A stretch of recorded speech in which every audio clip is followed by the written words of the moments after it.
Welcome to the Slop Farm. Enjoy the video. You begin by preparing your environment. Confirm Wireshark is updated, and you have lawful access to the target traffic.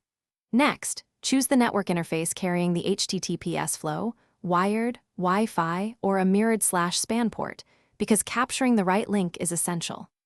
Once chosen, start a live capture immediately and apply a basic capture filter like TCP port 443 only if you need to reduce noise. This gets packets flowing into the tool, so you can focus on decryption steps next.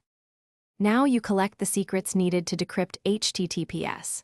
If the server uses static RSA key exchange, the server private key will work, but modern TLS uses ephemeral Diffie-Hellman, so that method often fails. Therefore, set SSL keylog file on the client to write pre-master secrets or export session keys from the browser.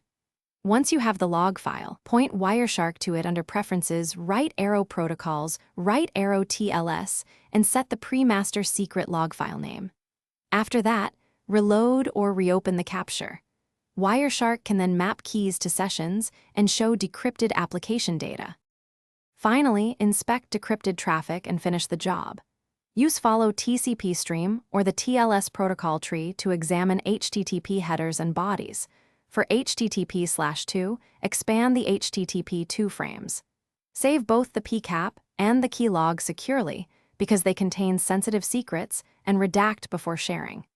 If decryption fails, validate that the keylog corresponds to the same capture. Confirm client time zone and clock are correct. Ensure the browser was started after enabling logging, and verify TLS versions and ciphers. These checks resolve most issues quickly. Thanks for watching. Consider subscribing if we helped you today.